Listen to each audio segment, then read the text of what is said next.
Olá, seja bem-vindo. Estamos juntos para mais um programa Em Busca da Verdade. Este é o tempo de abrir a Palavra de Deus.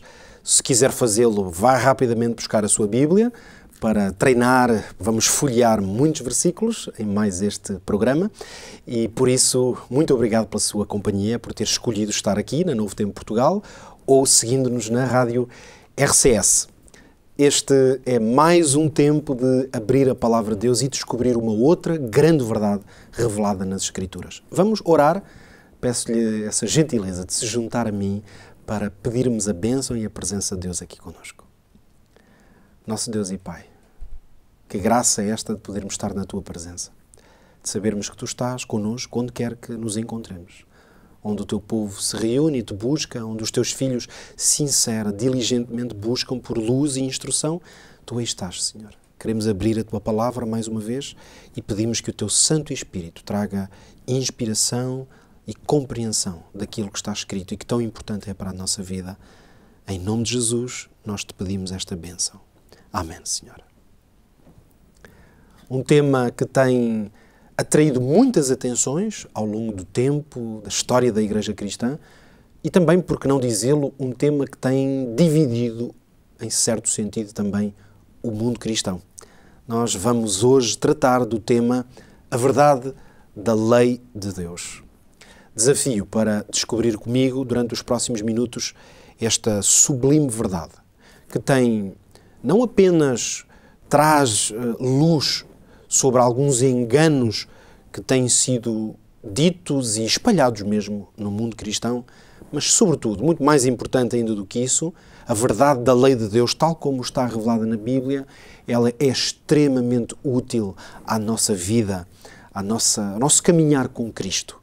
Por isso, já sabe, preparando-se para este programa, enquanto vai ouvindo, se quiser tomar algumas notas ou estar atento, já sabe que no final pode fazer um pequeno teste sobre a lei de Deus, neste caso, basta ir ao nosso site, novotempo.pt/em busca da verdade. É muito simples, temos sempre aqui repetido, está a aparecer no ecrã, e aí pode fazer então o nosso teste para testar um pouco o quão bem integrou os conhecimentos que aqui vamos partilhar e ao mesmo tempo, assim, já sabe que irá receber também esta apresentação para poder guardá-la, quem sabe partilhar com outros e aprofundar por si mesmo.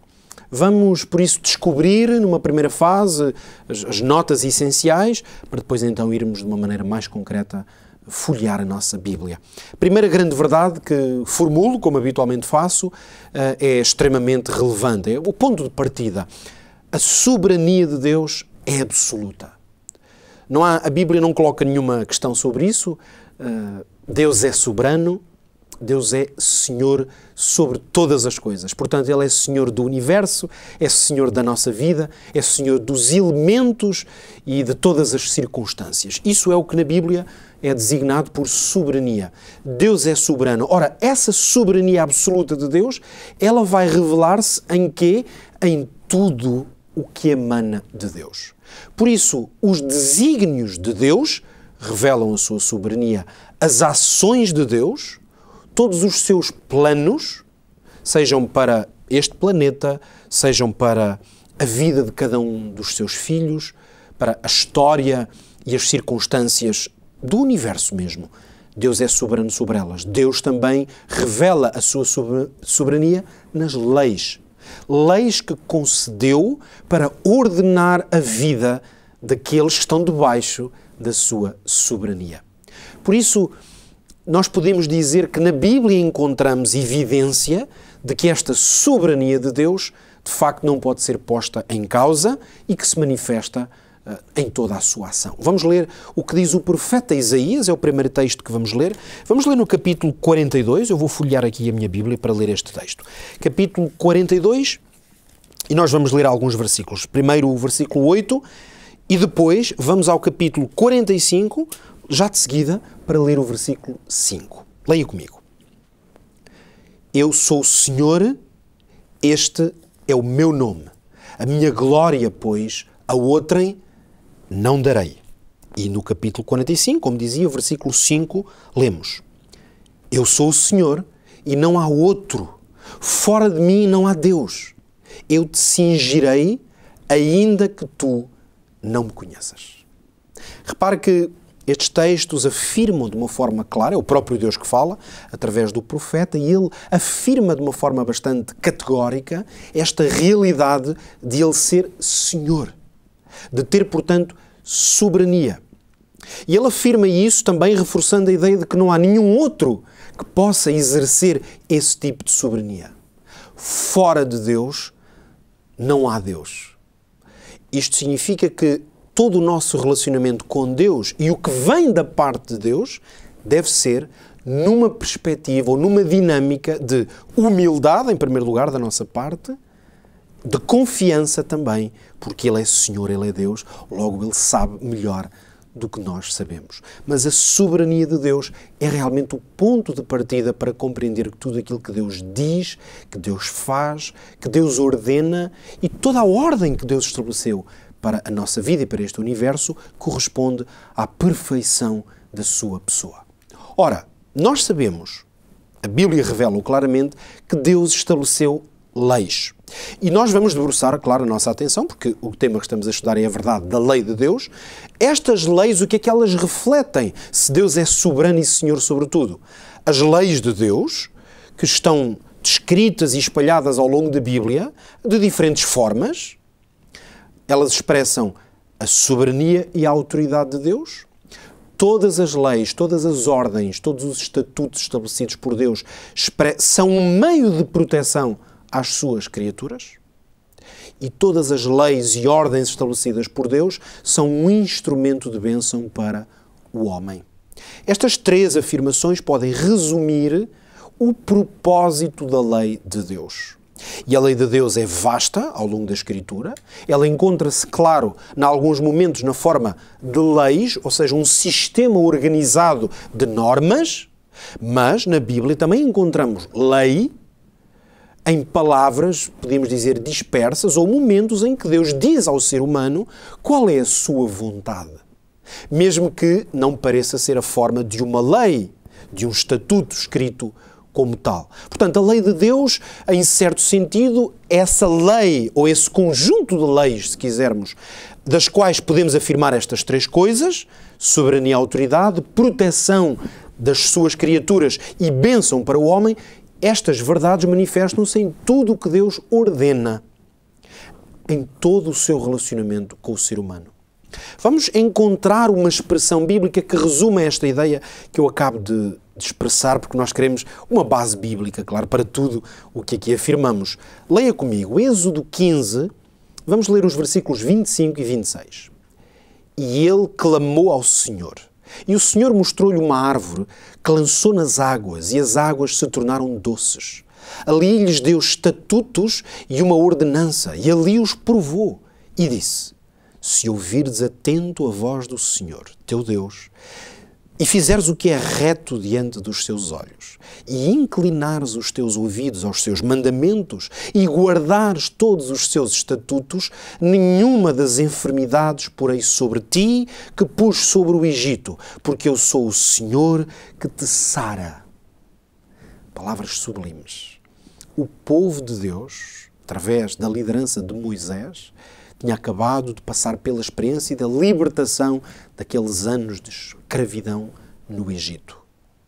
Para o Senhor poder ordenar a vida do seu povo, é claro, o Senhor teve que estabelecer um sistema de ordem, de leis, que ajudassem este povo, particularmente o povo de Israel, que vinha de uma experiência de gerações. Estamos a falar de centenas de anos. São gerações que viveram, desde logo, numa terra que não era a sua, debaixo de um sistema de governança ou de governação que não era aquele que Deus lhes tinha estabelecido, desde os seus pais, e, portanto, neste contexto totalmente novo, para, vamos dizer, um novo projeto de vida para o povo de Deus, o Senhor mostrou-lhes o quão importante era para a sua própria defesa. Este é o ponto-chave aqui. O Senhor queria preservar a vida, a saúde, o estilo e a qualidade de vida deste povo em todas as suas dimensões, e por isso o Senhor instrui o seu povo a fazer isto, a reconhecer que Deus é soberano, que sabe o que é melhor, e por isso como é que Deus pode instruir ou dizer ao povo para terem atenção a isto? Dizendo-lhes, eu dei-vos ordenanças, dei-vos estatutos, dei-vos mandamentos, leis. Ouçam aquilo que eu vos disse e cumpram esses mandamentos, porque eles vão ser cura. Porque o Senhor sara. E o Senhor sara aqueles que se submetem à sua autoridade. Vamos agora então continuar a explorar a Bíblia, mas de uma maneira mais exaustiva e sistemática, encontrando a verdade que a Bíblia revela sobre a lei de Deus. Vamos começar por fazer um estudo que eu creio que é muito, muito interessante e será útil para si também. A natureza de Deus está expressa na sua lei. É comum ouvir-se a expressão que a lei de Deus reflete o seu caráter. Porque Deus não podia ser, vamos dar um exemplo, Deus não podia ser, imaginemos um ser mau, vingativo e rancoroso e fazer uma lei de amor, de reconciliação e compreensão. E vice-versa, Deus não poderia ser um Deus de amor, de misericórdia e compaixão e estabelecer leis que não fossem a manifestação da sua essência. Logo, podemos afirmar que a natureza de Deus, ou seja, aquilo que Ele é como ser, como pessoa, sei que se pode usar o termo pessoa, mas entendem, enquanto entidade própria, Deus reflete na sua lei aquilo que Ele é.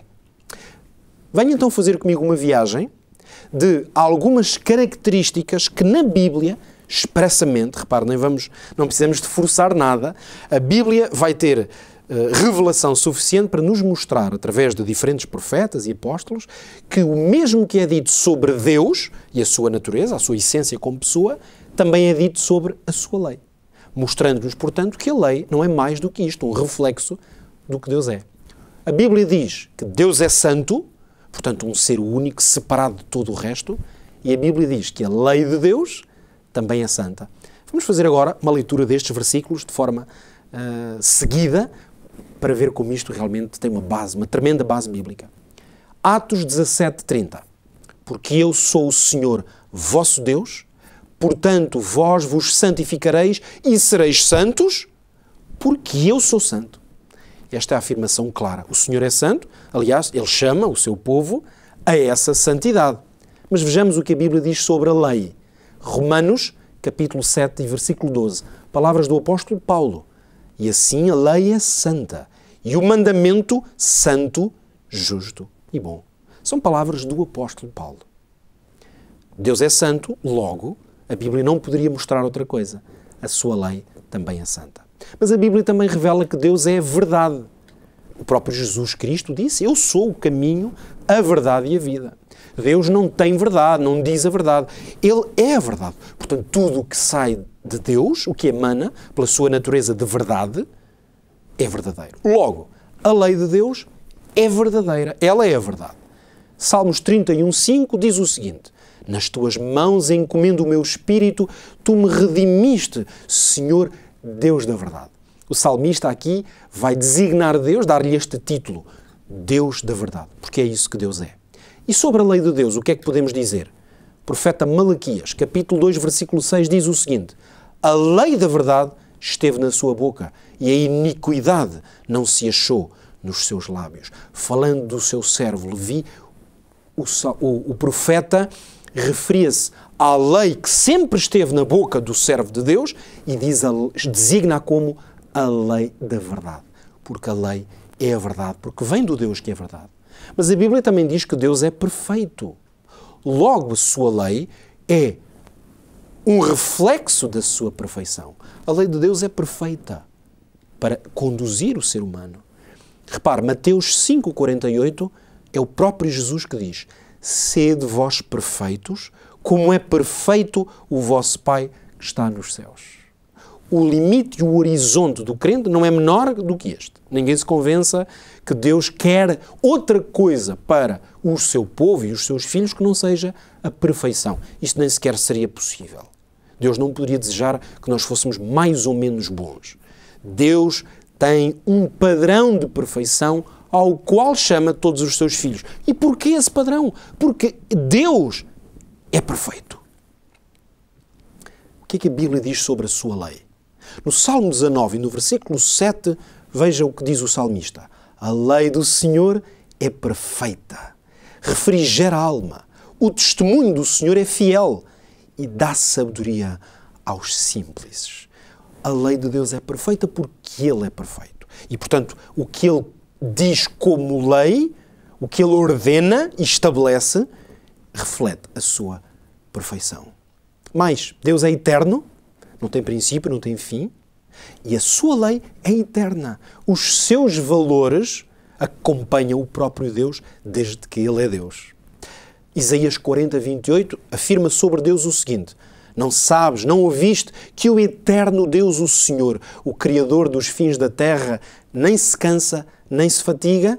Neste autêntico poema, o profeta designa Deus como o eterno Deus, aquele que é de sempre e para sempre. E como é que a lei de Deus é designada no Salmo 111? Vamos ler o versículo 7 e o 8. As obras das suas mãos são verdade e juízo. Seguros todos os seus mandamentos permanecem firmes para todo o sempre. Os mandamentos de Deus permanecem para sempre. Porquê? Porque vêm de Deus. E um Deus que é eterno permanece. Os seus valores estão expressos na sua lei, permanecem para sempre. Em quinto lugar, Deus é imutável. Ou seja, Deus, nele não há sombra de variação. Deus não altera consoante as circunstâncias. É isso que é ser imutável. A lei de Deus, portanto, ela é inalterável. Não são as circunstâncias, muito menos as pessoas, que podem alterar aquilo que Deus estabeleceu. Malaquias 3,6, o que é que nos diz? É o próprio Deus que afirma: porque eu, o Senhor, não mudo. Mas em Mateus, no capítulo 5, no versículo 18, foi Jesus que disse sobre a lei. Porque em verdade vos digo que até que o céu e a terra passem, nem um jota ou um til jamais passará da lei sem que tudo seja cumprido. Aquilo que Deus estabeleceu é para ser cumprido. A lei de Deus é inalterável. Deus é espírito, a sua essência, a sua natureza é espiritual e a Bíblia revela que a lei de Deus também é espiritual. Veja, João no capítulo 4, na conversa que Jesus teve com a mulher samaritana, lemos ali no versículo 24, esta frase bem conhecida. Deus é espírito e importa que os que o adorem em espírito e em verdade. Mas o que é que lemos em Romanos 7,14 agora a respeito da lei? Porque bem sabemos que a lei é espiritual. A essência da lei é a mesma essência do seu Criador, Deus. Finalmente, Deus é amor.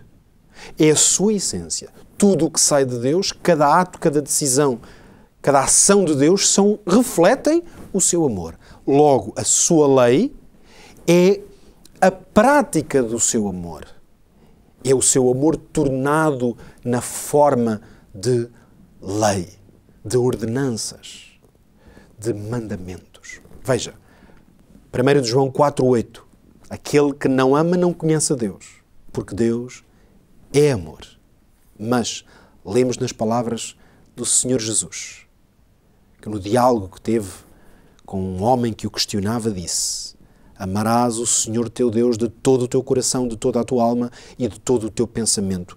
Este é o primeiro e grande mandamento. E o segundo, semelhante a este: amarás o teu próximo como a ti mesmo. Jesus, portanto, resumiu a lei, colocou-a na sua formulação mais profunda, que é isso que significa que a lei se resume nestes dois grandes princípios: o amor a Deus e o amor ao próximo. Portanto, a lei é a manifestação do amor. Compreendemos, então, que, através destes 7 pontos, que o que a lei é, e a lei estamos aqui a usá-la de uma forma abrangente, ou seja, aquilo que Deus estabeleceu para a vida do ser humano, reflete aquilo que Deus é. Sobre isto não pode haver dúvidas. Vamos agora entrar num estudo um pouco mais, talvez, detalhado sobre o fenómeno, a dimensão das várias leis que a Bíblia define como tal. Na verdade, no Antigo Testamento, ao povo de Israel, nós encontramos que o Senhor revelou 4 leis. Estas são leis que, sim, foram organizadas num sistema. Esse sistema não é um sistema comum igual para todas as leis, porque elas foram organizadas com fins diferentes, para um tempo diferente, com propósitos diferentes. Podemos encontrar as seguintes leis como sistemas ordenados na Bíblia. Leis civis. Estas leis civis serviam para reger a nação de Israel. Não vamos estar a ler aqui exemplos, poderíamos fazê-lo. Eu coloquei aqui no nosso quadro alguns capítulos que são exemplos de lugares na Bíblia onde encontramos leis de natureza civil. Por exemplo, Êxodo, nos capítulos 21 e 22. Portanto, estas leis civis, um pouco equivalentes aos nossos códigos civis nos nossos países, que ordenam a vida, os relacionamentos, os crimes e as punições para esses crimes, organizam a vida em sociedade. Leis civis. Também encontramos que o Senhor deu um conjunto organizado e sistematizado de leis cerimoniais. Portanto, leis que têm a ver com cerimónias de natureza religiosa.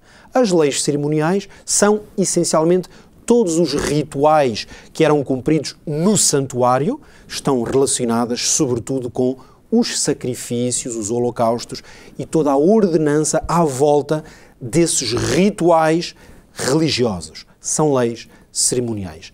O livro de Levítico, especialmente, é o livro onde podemos ler esse sistema de leis.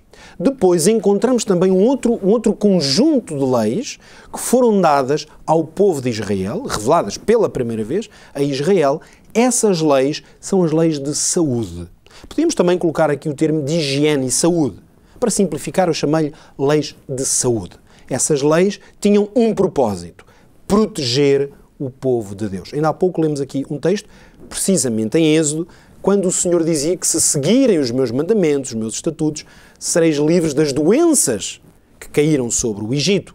Portanto, Deus tinha um propósito de salvaguardar a saúde e por isso estabeleceu leis de higiene, desde logo, literalmente processos de higiene, nos mais diversos momentos mesmo da vida prática, e de saúde, globalmente também, protegendo e cuidando do estilo de vida do seu povo.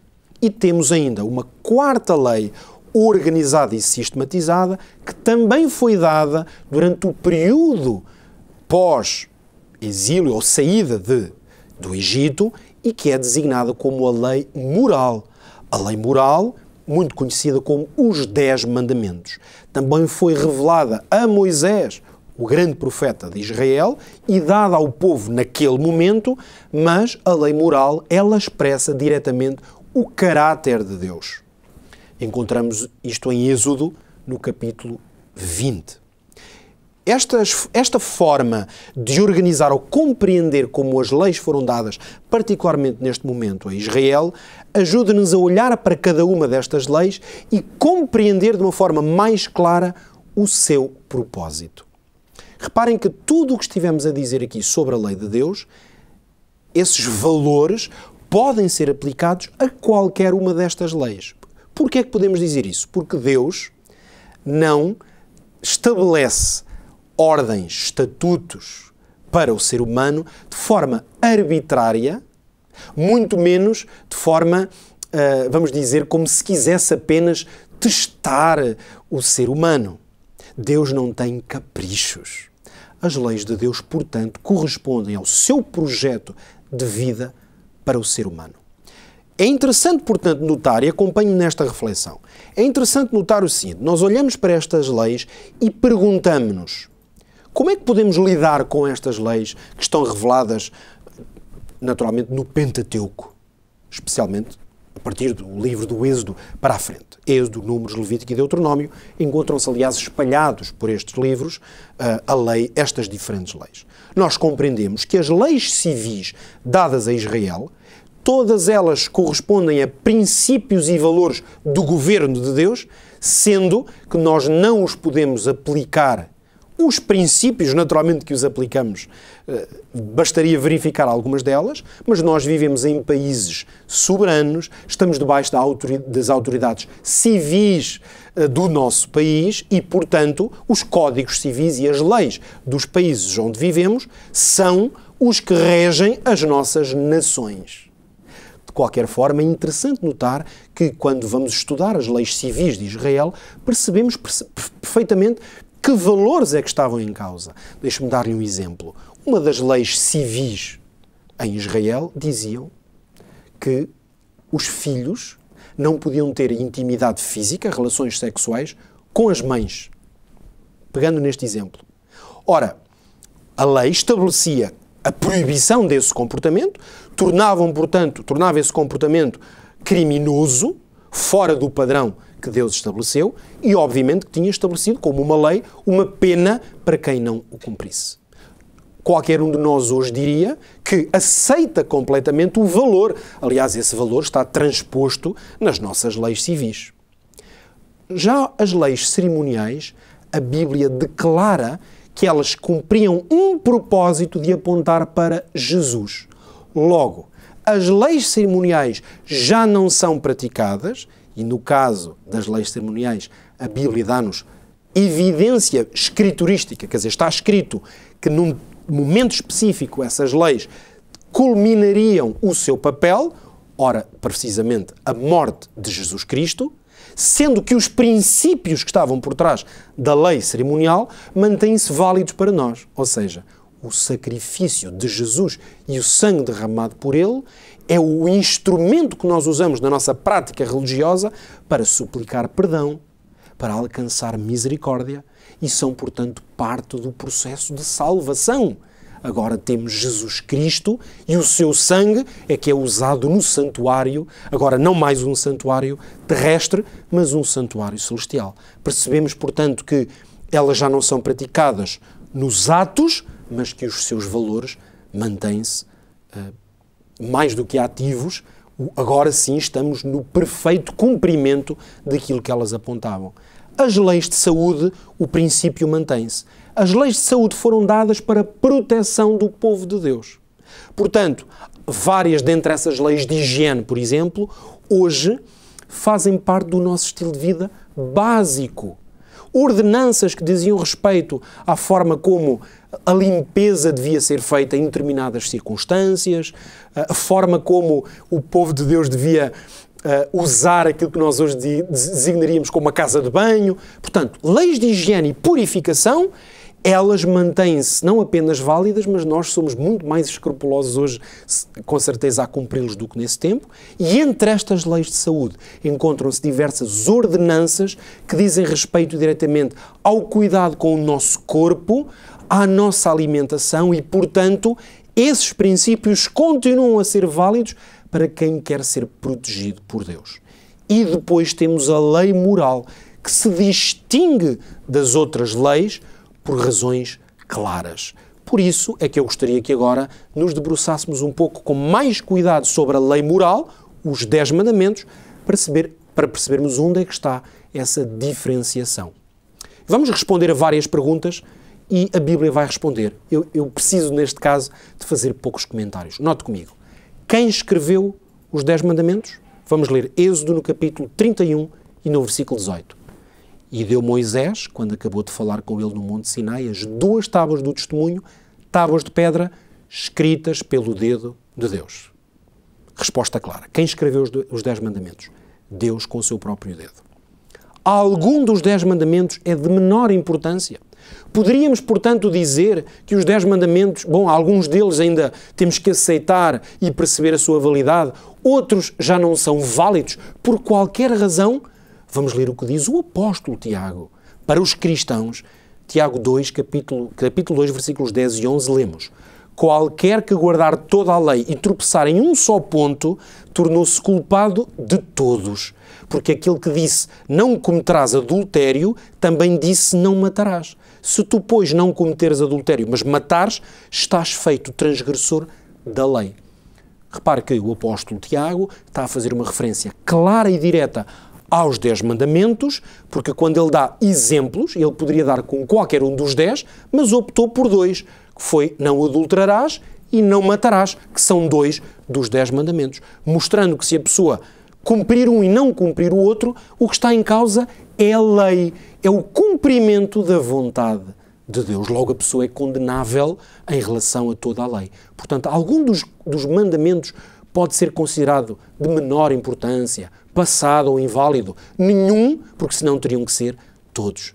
Então, importa, claro, perguntar talvez o mais óbvio. Quais são os 10 mandamentos? O que é que dizem os 10 mandamentos? Nós sabemos que o texto-chave, a lei dos 10 mandamentos, encontra-se 2 vezes na Escritura, mas Êxodo 20 é o primeiro texto e aquele que é usado como uma referência para a primeira apresentação ao povo de Deus da sua lei, os 10 mandamentos. Êxodo 20, entre os versículos 3 e os versículos 17.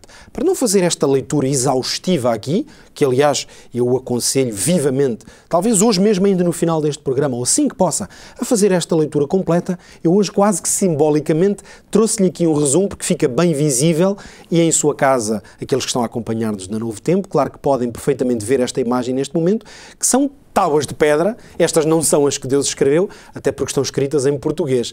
Mas esta escritura em pedra quase que serve aqui simbolicamente para passarmos, termos um olhar a cada um dos mandamentos. Eu vou ler para que aqueles que me escutam, particularmente na rádio, possam ter este resumo. Quais são os 10 mandamentos? Temos uma divisão entre os 4 primeiros, que se referem ao nosso relacionamento com Deus, e os 6 últimos, que se referem ao relacionamento com o nosso próximo. Não terás outros deuses diante de mim, primeiro mandamento. Não farás para ti imagens de escultura e não as adorarás, segundo mandamento. Não tomarás o nome do Senhor Deus em vão, terceiro mandamento. Lembra-te do dia do sábado para o santificar, quarto mandamento. Honra o teu pai e tua mãe, quinto mandamento. Não matarás, sexto. Não adulterarás, sétimo mandamento. Não furtarás, oitavo mandamento. Não dirás falso testemunho, nono mandamento. E finalmente o 10º, não cobiçarás aquilo que é do teu próximo.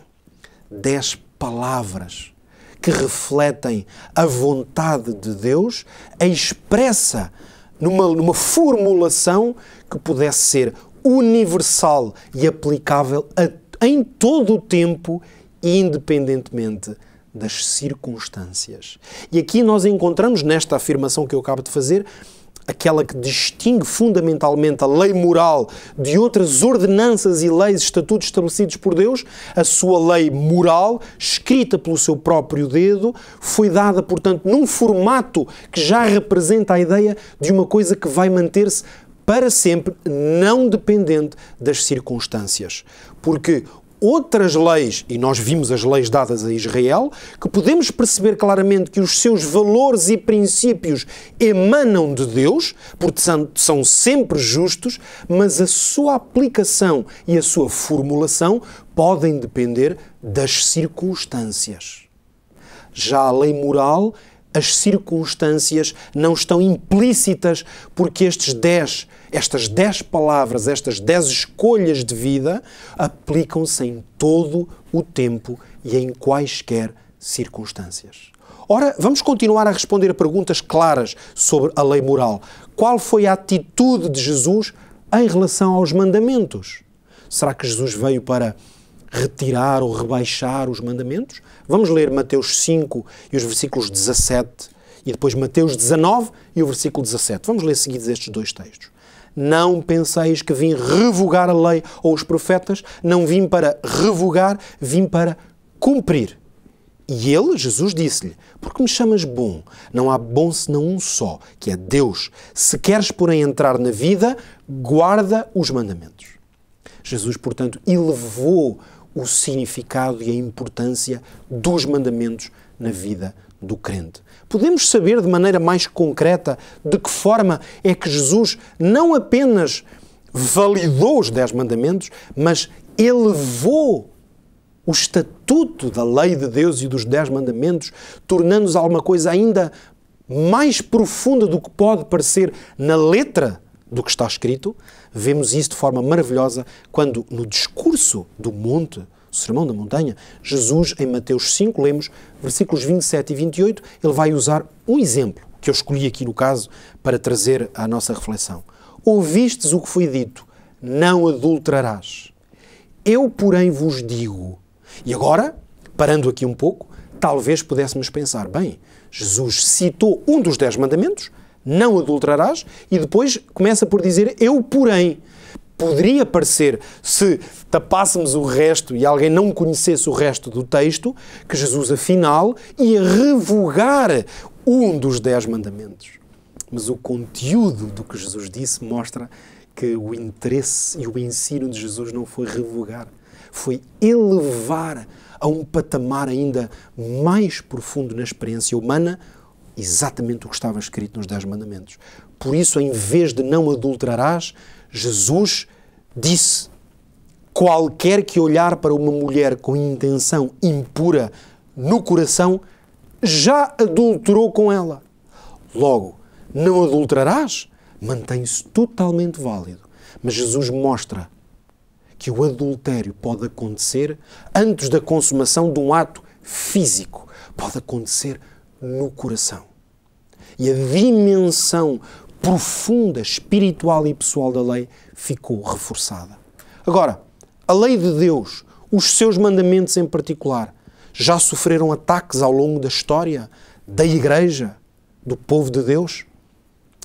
O profeta Daniel advertiu-nos, e nós, mesmo sem ter todo um contexto que seria muito importante, mas Daniel 7, versículo 25, vale a pena mesmo assim ler este texto, porque quando na profecia era revelado a Daniel o que um grande poder viria a fazer durante a história da Igreja cristã, esse poder, que resultava da força do Império Romano, foi dito o seguinte: proferirá palavras contra o Altíssimo, contra Deus, e destruirá os santos do Altíssimo e cuidará em mudar os tempos e a lei. O profeta, através da revelação que lhe foi dada por Deus, advertia precisamente o povo de Deus para o facto de que haveria perseguição religiosa feita contra os santos, portanto aqueles que querem manter-se puros e fiéis a Deus, mas que, como parte desse esforço de perseguição ao povo de Deus, a lei e os tempos seriam mudados. Nós teremos a oportunidade de estudar isto com mais detalhe noutros programas, mas percebemos que a lei tem estado sob ataque. No Novo Testamento, o apóstolo Paulo descreveu também esta mesma realidade num outro contexto. Romanos 1, 25 lemos: pois mudaram a verdade de Deus em mentira e honraram e serviram mais a criatura do que o Criador. Aqui está o apóstolo Paulo a fazer uma referência, claro, não apenas especificamente à lei de Deus, mas ao facto de que a verdade que foi revelada por Deus, ela foi alterada para mentira. As tradições humanas e os mandamentos de homens, o apóstolo Paulo revelou que seria de facto um dos problemas da vida, da história e da experiência cristã, é a mudança daquilo que foi revelado para a mentira dos homens. Outra pergunta importante, e também que faz, por vezes, divergência entre o universo cristão: a fé em Cristo anula o lugar da lei? Poderíamos dizer que o facto de termos Cristo e de Cristo ter morrido por nós, de alguma maneira, retira os princípios ou mesmo a validade dos 10 mandamentos, da lei moral? Vamos ler as palavras do apóstolo Paulo. Romanos 3, versículo 31. Anulamos, pois, a lei pela fé? Não, de maneira nenhuma. Antes, confirmamos a lei. Neste capítulo do apóstolo Paulo, em Romanos 3, claramente o apóstolo faz uma defesa muito profunda da fé e de como nós somos justificados pela fé, e é a graça que nos habilita à salvação.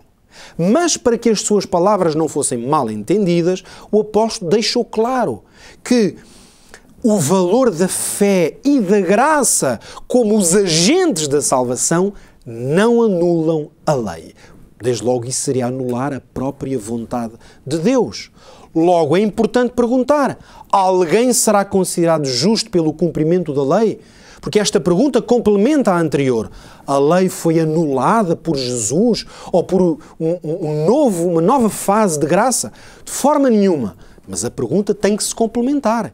Alguém pode ser salvo ou ser considerado justo porque cumpre corretamente alguma lei, seja ela qual for? A Bíblia é clara. Romanos 3:20.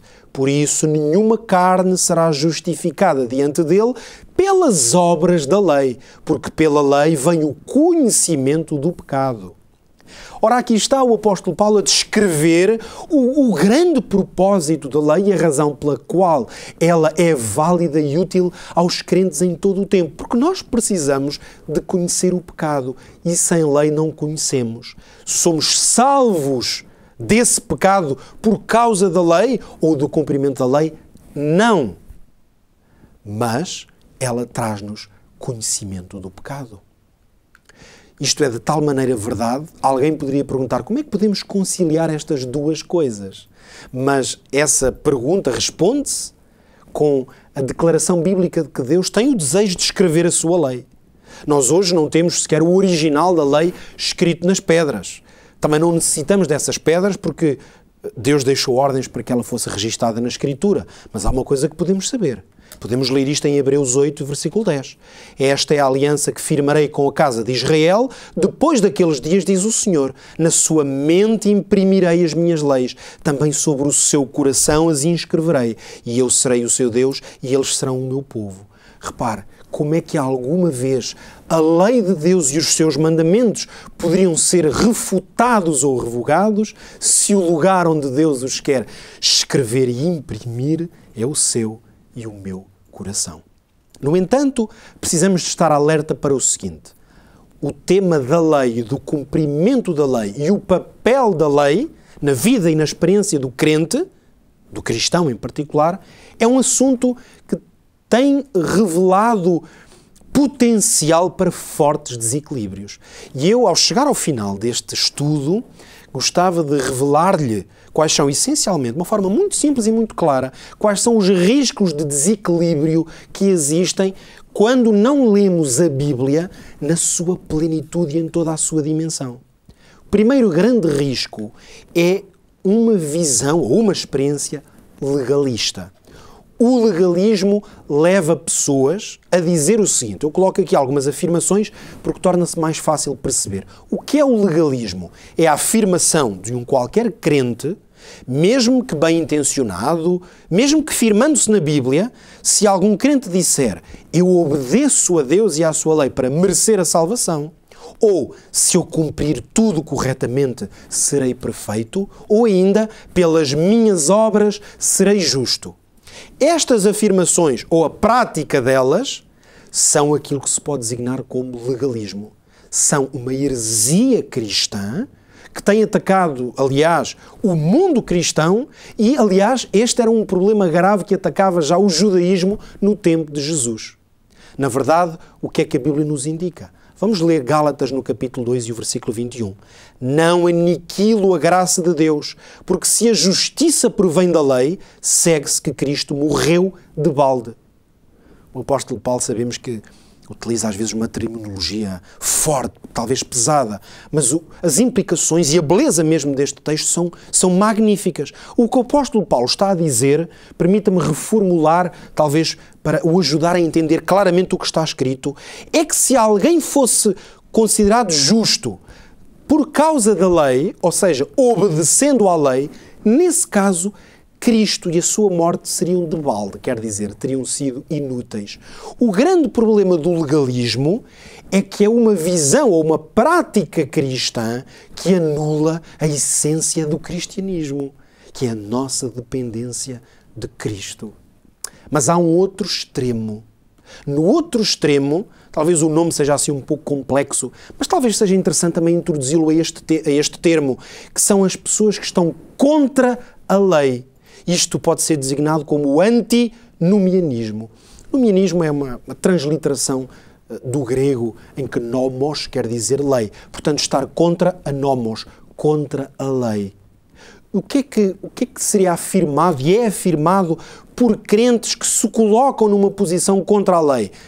Esses crentes dizem, não preciso de obedecer à lei. Ou dizem, a lei foi abolida, não tenho que me preocupar com nenhuma lei. Ou ainda afirmam, Cristo anulou a lei. Estas afirmações estão num extremo radical que se opõe ao legalismo, mas que, na verdade, não está fundamentada. Estas afirmações não estão fundamentadas na Bíblia. Basta ler o que diz Tito no capítulo 1 e no versículo 16. Note, no tocante a Deus, veja o que é dito sobre um grupo de pessoas. Professam conhecê-lo, entretanto o negam por suas obras. É por isso que são abomináveis, são desobedientes e reprovados para toda a boa obra. Por que é que o apóstolo Paulo tem esta afirmação tão clara e afirmativa mesmo sobre este assunto? Porque ele via pessoas que professavam conhecer Deus, mas que não queriam fazer a sua vontade. E, portanto, dessa forma, anulavam a importância de viver de acordo com a vontade de Deus. Ora, a pergunta que se coloca, obviamente, para si, não importa qual seja mesmo a sua confissão religiosa ou a sua denominação cristã, diante de tudo o que vimos até aqui, é possível responder a esta pergunta. Qual é o lugar seguro para evitar estes erros? Estar numa expressão, numa visão legalista ou estar contra a lei? A afirmação que devemos fazer, as frases que devemos dizer, substituindo as outras, são estas. Eu estou perdido sem Cristo. Eu estou grato pelo dom da salvação. Por amor e por gratidão, eu vivo de acordo com a sua vontade. A solução para o problema, o risco do legalismo ou antinomianismo é graça e santidade. Confiar na graça de Deus e nos méritos de Jesus Cristo e buscar a santidade do exemplo que Jesus nos deixou. Leia comigo, por isso, estes dois textos. Palavras de Jesus em João 14,15. Se me amais, guardareis os meus mandamentos. E Tiago, o que é que diz? Capítulo 2, versículo 17. Assim também a fé, se não tiver as obras, é morta em si mesmo. Veja como os apóstolos, e particularmente Jesus, fazem a conciliação entre graça e santidade. É o amor de Deus que está na origem da nossa experiência cristã e como resposta a esse amor, nós guardamos os seus mandamentos.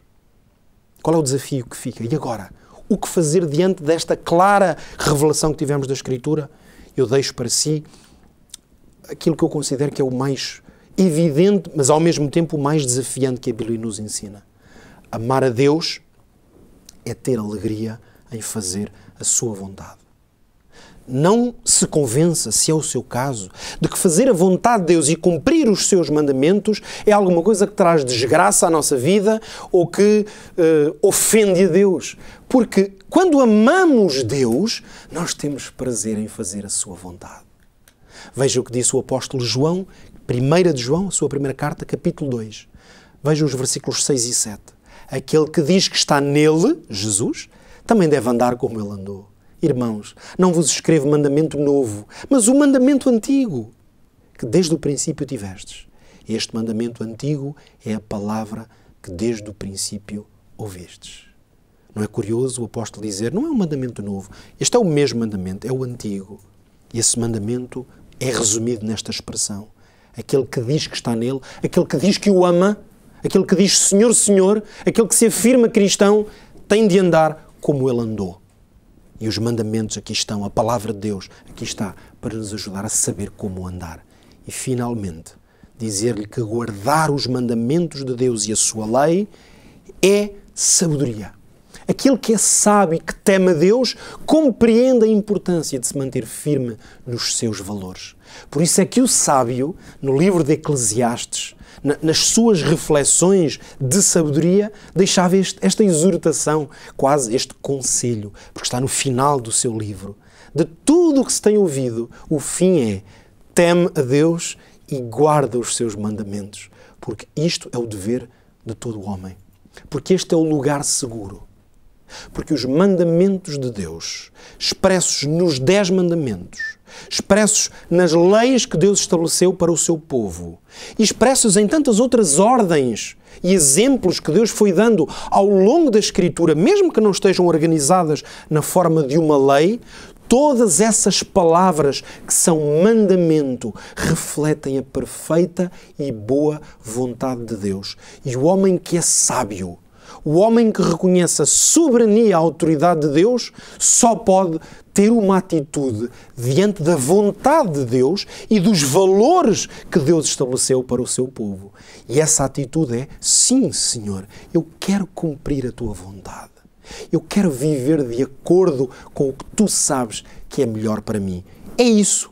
Confiar na graça de Cristo e procurar viver em santidade, obedecendo aos seus mandamentos. Eu oro para que Deus o ajude a viver desta forma. E posso assegurar-lhe que mesmo com as minhas falhas e quedas, eu estou todos os dias da minha vida a tentar viver assim. Ter a alegria e a sabedoria de fazer a vontade de Deus, muito mais do que a minha. Que Deus o abençoe e até ao próximo programa, se Deus quiser.